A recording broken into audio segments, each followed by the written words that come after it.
Yo, what's going on, homies? It's your boy Stump back for the OPTC video, and in today's video, we're taking a look at Sabo, the new Super Sugo New Year's unit to come alongside Wipe It and Ace and the new gear change Luffy. And this particular character, pretty controversial to be honest. Out of the three, this character is definitely, like, on paper, looks to be the most lackluster.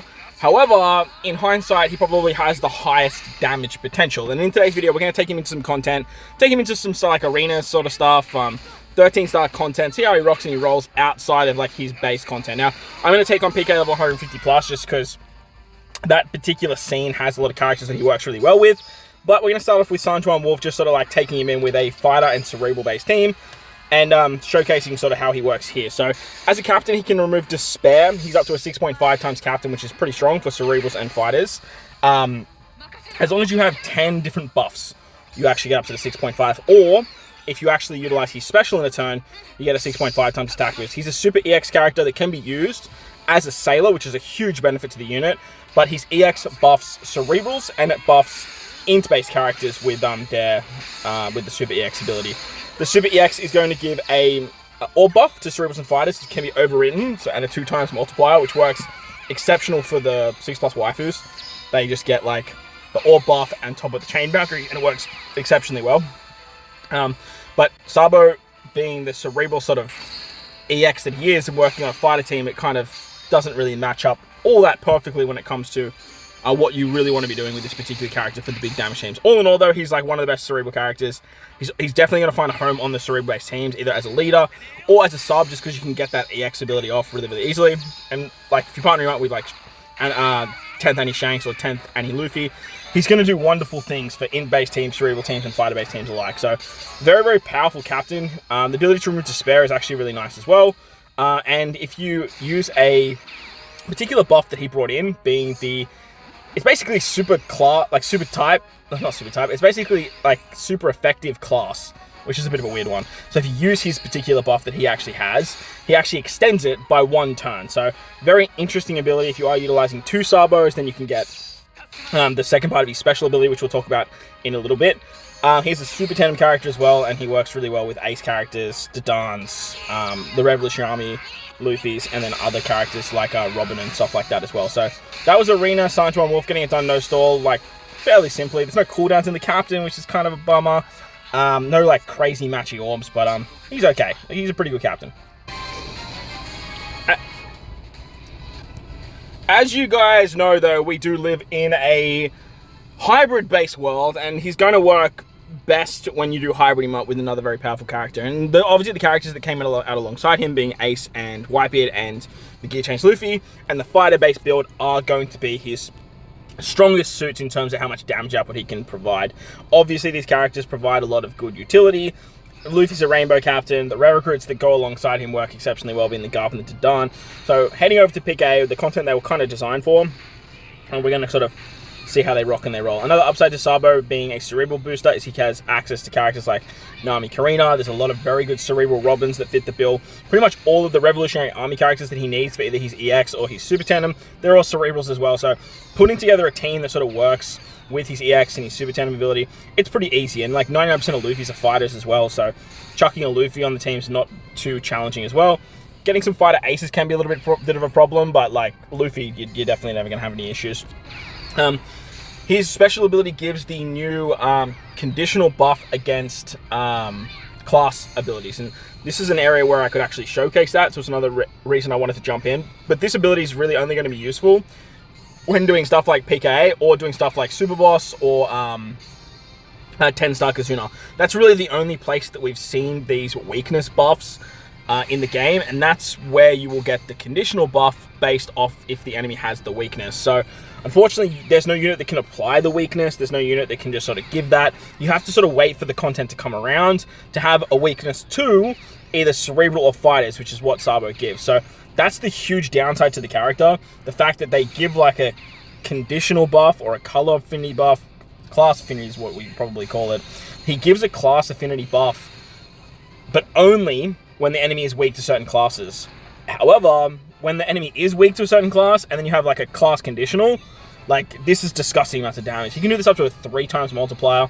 Obviously, he's the captain, he can extend it. And if you already have this ability, he's a chain multiplier buff at 1.5 times as well.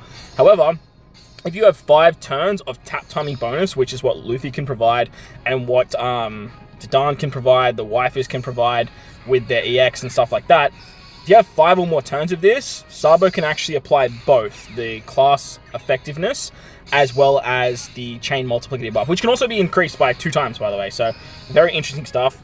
He also removes Special Bind and Burn in his special, and as a captain, he completely avoids Special Bind himself, which is a really nice ability to just remove Special Bind where you need it, and not have to worry about it getting inflicted on your captain. There's nothing worse than having a captain that removes Special Bind, but doesn't have a way of removing on themselves, so therefore, like, when they run the captain slot, they can't actually remove it. Dual units that can remove it on their switcher grade, but just having this built into his captain ability is so damn nice that if you get inflicted with any Special Bind at all, he's just going to remove it. And that works great in stuff like Kazuna and stuff, because say your top right character gets inflicted with Special Bind, Sabo's just going to ignore it, and that's ridiculously valuable, especially if there's all this artificial difficulty floating around. If they get inflicted with 99 turns of it, Sabo's just going to say, nah, I'm going to bypass that. So as you guys saw there, when the weakness is up, Sabo can do, like, he can do disgusting numbers. Like, the 3 times multiplier on top of the weakness buff is just really, really strong. His special also does a cerebral territory as well, which then is going to give him even more damage, and cerebral characters more damage for 3 turns. You also can tank a lot better as well, which is really, really nice. And overall, like, he's a very, very powerful unit. He has a EX that can give tandem orbs. He's a super tandem character that gives an orb buff. Any character that can give orbs through block orbs, as well as give an orb buff, is always valuable, even if it is only at 2 times.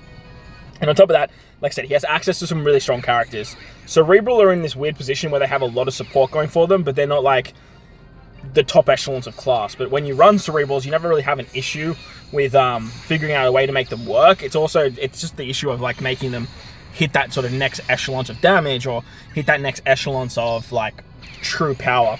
Fighters have always been a bit of a problem, but now they have some really heavy hitters. Obviously, this new Luffy's a great option. The Waifu and Ace, for example, they're fantastic. And if you can get all 3 of them working together, you are going to get disgusting damage numbers, especially with, like, the amount of territories you can provide, and all of these extra weakness buffs. But Sabo's kind of, like I said, he's kind of in this weird spot where he's got great utility most of the time, because obviously he's a sailor, he can remove Special Bind as well. He's captain with Special Bind, he has the Despair removal, all that fun stuff. But if you don't have that weakness effect, his special is really not doing all that much. You can get that chain multiplicative buff, but, like, that's really not that valuable compared to what other buffs are. Other characters can kind of do that at a lower rate. 1.5 compared to, like, 1.3 is really not that big of a deal. So he's kind of just in this weird vacuum of potentially massive damage. Great super tandem, great options for Cerebral, but unless the content is there for him to take advantage of, he's really not going to be an option that you're going to be throwing on many of your teams.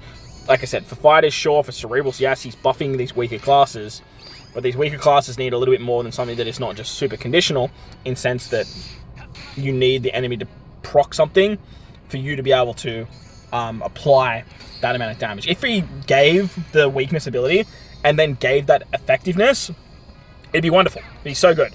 But unfortunately, he doesn't. So that's where he's really held back in a lot of this, like, either older content, or he's held off in other content. For example, if next month it's focused on Free Spirit and Slasher again, like, this guy's not going to see play. And it's just like, okay, well, what's the point of having this weakness buff if I can't actually use it because the enemy's weak to Free Spirit and Slashers? So it's a bit of a shame there. If it was a rainbow weakness, like affinity buff, holy, this guy would be nuts. Again, if he applied it, he'd be absolutely insane, but unfortunately, he doesn't. What he does have going for him is an insane super tandem. His super tandem ability, you need 3 characters, being any of the Revolutionary Army, Robin, Luffy, Ace, Dineen, Garp, and then himself to trigger a super tandem. So that 4th character that hits is going to trigger the super tandem. It's a lot, but what you're actually gaining from this super tandem is ridiculous. It's a 3 times attack boost, plus he makes tandem, rainbow, and int orbs, I believe, into a 2.75 multiplier. It might be 2.5. We'll have a look at the end of the video. But this is crazy. Like, this is a ridiculous ability. We've seen it with something like Zoro Sanji and how much damage they can provide. And then if you look at this at a 3 times rate, man, you're just doing some really, really wild things. And obviously, like I said, if you've got Waifu and Ace using their rush, ability, if you're using Int Luffy and his rush ability, you can easily get this guy off within the back end with the super tandem popping and doing some ridiculous things there. 3 times multiplier is nothing to scoff at, especially in this day and age with super tandems and rush and final tap. Hitting 1 trillion damage with this guy is an absolute cakewalk. And I already did a showcase with the batch taking on PKA level 200 plus, where we hit like 14 trillion damage just with our Luffy final tap, which is absolutely insane. And most of that comes from this guy right here. I only have him at super tandem level 1, but if he has a super tandem level 5, we'd be seeing like upwards of 70 trillion damage, which is just absolutely bonkers to think about in today's day and age. Plus, that team obviously has potential for more damage as well with the right combination of friend captains and stuff like that. So he's a demon when it comes to big damage teams. Super boss 10-star, because you know this guy is going to see a lot of play when the weakest ability is up for fighters and cerebrals. And whenever it does come around, he's going to be your go-to guy. If you pull dupes of him for super tandem, congratulations. He's going to be very, very strong. But definitely not a character that I would sort of chase out, as how much play he has in the future is going to be a little bit hard to decipher. But that's going to wrap up the video. Hopefully you guys enjoyed it. If you did, make sure to belt the like button, hit the subscribe button, do all that good stuff. Most importantly, wherever you guys are in this beautiful world, please remember to enjoy the rest of your day. As always, homies, thank you all for watching, and I'll catch you all in the next one. Actually, I forgot we're going to look at the character. Nah, I'll catch you guys in the next one. You guys know how to find on the database. Lights!